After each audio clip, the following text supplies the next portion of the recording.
Now, let me make a critical distinction that's been helpful to me and I think to many others. Sometimes we confuse the hidden will of God with the revealed will of God. The hidden will of God has to do with time and with what's going to happen next. We all have a desire to know what's going to happen in the next moment or the next day or the next year. I mean, think of it. What a great advantage it would be if we could see the stock market one day in advance. Wall Street trading is built on speculation. Which stocks will go up and which ones will go down, and how quickly. Investors spend enormous amounts of time and resources trying to figure out the future. Imagine if God would give us that kind of information one day in advance. I mean, what if we could know who to marry and how it would turn out in advance? What if we knew which job to take in advance?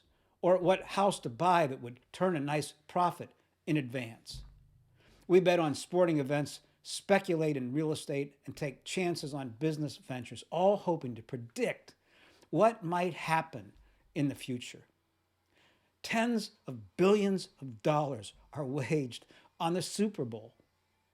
Bets are made on everything from the coin toss to the length of halftime to the final score. If only we could know the future.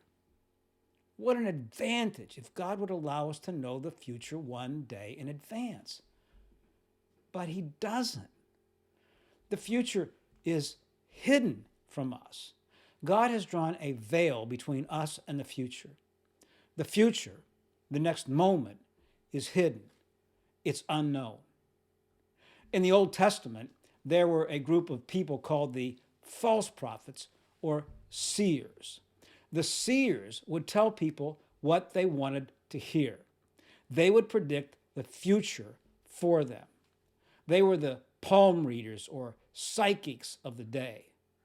People would go to them and ask them to pray to God and get answers about what will happen next.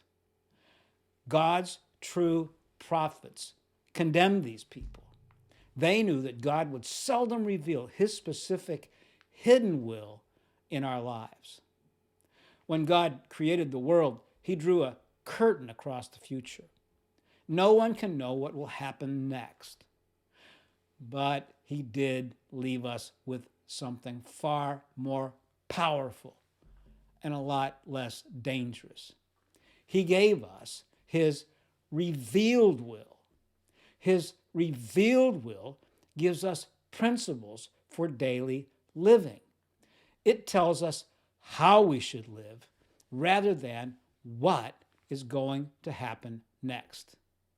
It's the wisdom to take God's teaching and learn how to apply it to each and every circumstance in our lives. It's a wisdom that says, if you master and apply my principles, you will be prepared for anything that comes your way. Now, the primary place where God gives us His revealed will is in His Word, in God's Word. It spells out for us the principles we can apply to any situation we might face in this life. That's why we call the Bible the Holy Scriptures. Holy means unique, set apart, one of a kind.